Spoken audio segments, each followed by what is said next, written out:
بسم اللہ الرحمن الرحیم۔ السلام علیکم ورحمۃ اللہ وبرکاتہ۔ آج ہم جو سلسلہ ہم نے شروع کیا تھا قرآن پاک کو 60% ترجمہ کر کے پڑھنے کا، یعنی کہ ہم اس قابل ہو جائیں کہ ہم 60% ترجمہ اس کا کر سکیں، تو اس کا آج دوسرا لیسن ہے۔ پہلے لیسن میں ہم نے پڑھا تھا شروع میں استعمال ہونے والی علامات، لفظوں کے جو شروع میں استعمال ہوتی ہیں وہ 4 علامتیں تھیں۔ میرے ساتھ دہرا لیجئے تاکہ آپ کو ذہن نشین ہو جائیں کہ وہ کون کون سی علامتیں تھیں۔ یا، تا، حمزہ اور نون تھیں۔ یا کا مطلب تھا وہ، تا کا مطلب تھا آپ، نون کا مطلب تھا ہم، اور حمزہ کا مطلب تھا میں۔ ٹھیک ہے، تو آج ہم جو پڑھیں گے وہ آخر میں استعمال ہونے والی علامات ہیں۔ میں نے بتایا تھا کہ لفظ وہی ہوتا ہے اور مطلب اس کا وہی رہتا ہے، لیکن یہ علامتیں شروع اور آخر میں لگانے سے کیا ہوتا ہے، بس تھوڑی سی شکل بدل جاتی ہے۔ تو ہمیں بہت غور سے دیکھنا ہوگا کہ کون سی علامت لگی ہے اور کیا یہ لفظ وہی ہے، اس کی شکل بدلی ہے لیکن اس کا معنی وہی ہوگا۔ تو آج ہم دیکھتے ہیں جو آخر میں استعمال ہونے والی علامتیں ہیں وہ بھی 4 ہیں۔ شروع میں استعمال ہونے والی بھی 4 تھیں، آخر میں استعمال ہونے والی بھی علامتیں 4 ہیں، اور وہ کون کون سے ہیں؟ نمبر 1 ہے الف نون، نمبر 2 ہے واو نون، نمبر 3 ہے یا نون، نمبر 4 ہے نون۔ اب دیکھیں، الف نون کا مطلب ہے 2، واو نون کا مطلب ہے تمام، یا نون کا مطلب ہے ایک عورت، اور نون کا مطلب ہے تمام عورتیں۔ ایک بار پھر میرے ساتھ دہرائیں اس بات کو۔ الف نون کا مطلب ہے 2، واو نون کا مطلب ہے تمام، یا نون کا مطلب ہے ایک عورت، اور نون کا مطلب ہے تمام عورتیں۔ اب ہم اس کی تھوڑی سی پریکٹس کریں گے مثالوں کے ذریعے۔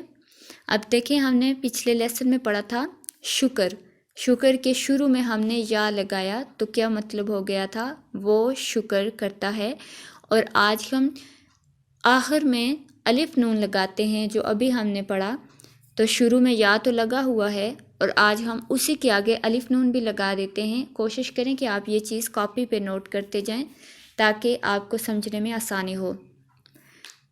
الف نون لگایا تو مطلب ہو گیا وہ 2 شکر کرتے ہیں۔ اب دیکھیں، یا کا مطلب ہم نے پڑھا تھا وہ الف نون کا 2، تو مطلب وہ 2، شکر کا مطلب شکر ہی ہے، تو وہ 2 شکر کرتے ہیں۔ اب دیکھیں کتنا آسان ہے یہ، بس ہم نے علامتیں یاد رکھنی ہیں کہ شروع میں کون سی ہیں اور آخر میں کون سی آ رہی ہیں۔ آگے ہم شکر کے ساتھ لگاتے ہیں واو نون، تو مطلب ہو جائے گا وہ تمام شکر کرتے ہیں۔ اور اگر ہم لگا دیتے ہیں یا نون اور پیچھے ہم نے لگا دیا تا، یعنی کہ جو شروع میں استعمال ہونے والی علامت تا ہے ہم نے اسے شروع میں لگایا اور آخر میں ہم نے لگایا یا نون، تو مطلب ہو گیا آپ ایک عورت شکر کرتی ہو یا تم ایک عورت شکر کرتی ہو۔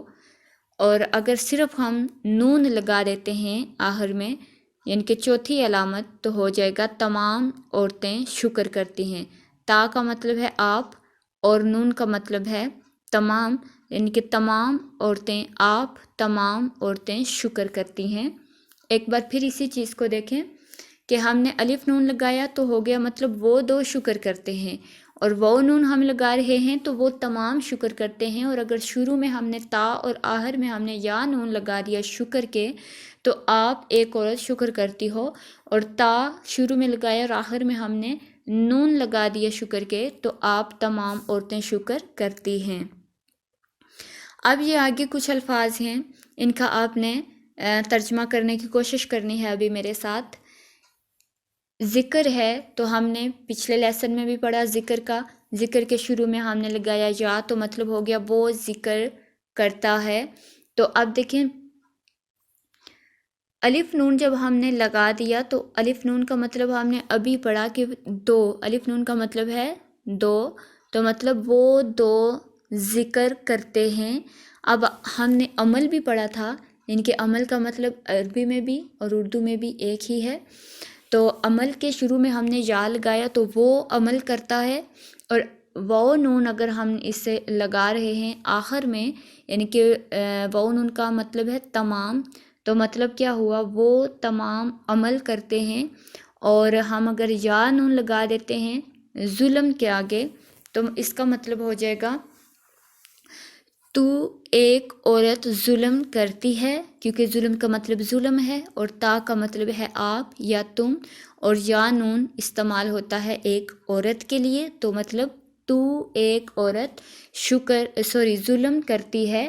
اور آگے ہم کرتے ہیں ذکر کے ساتھ نون لگا دیتے ہیں تو مطلب ہو جائے گا آپ تمام عورتیں ذکر کرتی ہیں. ٹھیک ہے. اب اس میں ایک بات یاد رکھنے والی ہے کہ شروع میں جو استعمال ہونے والی علامت تا کی ہے، اس کا معنی کبھی وہ ایک عورت بھی کرتے ہیں، کیونکہ اس کا جو تعین ہوتا ہے وہ سیاق و سباق کے حوالے سے ہوتا ہے. تو یہ آج کا ہمارا لیسن تھا، لیسن نمبر 2 تھا 60% قرآن پاک کا ترجمہ سیکھنے کے لیے جو ہم پڑھ رہے ہیں، سیکھ رہے ہیں. امید ہے کہ آپ کو اس چیز کی سمجھ آئی ہوگی. کوشش کریں کہ اس چیز کو آپ اپنی نوٹ بکس پہ لکھتے جائیں تاکہ آپ کو صحیح طرح سے سمجھ آ سکے. اور امید ہے کہ آپ کو یہ آسان لگا ہوگا، کیونکہ یہ میں نہیں کہتی بلکہ قرآن پاک میں اللہ کی ذات خود کہتی ہے کہ بے شک ہم نے قرآن کو آسان بنایا. وَلَقَدْ يَسَّرْنَا الْقُرْآنَ، بے شک ہم نے قرآن کو آسان بنایا. تو قرآن بہت آسان ہے اگر ہم اس کو سمجھیں تو. بس ہمارے لیے مسئلہ یہ ہے کہ ہماری زبان عجمی ہے، تو بس یہ بیسک جو رولز ہیں اگر ہم انہیں سیکھ لیں گے تو ہمارے لیے یہ آسان ہو جائے گا، ہم اسے آسانی سے انشاءاللہ العزیز سمجھ پائیں گے. امید ہے آپ کو سمجھ آئی ہوگی. کمنٹ کر کے مجھے ضرور بتائیں، اور اس ویڈیو کو لائک کریں، شیئر کریں تاکہ زیادہ لوگ اس سے استفادہ حاصل کر سکیں. دیکھیے، جزاک اللہ خیرن کثیرا.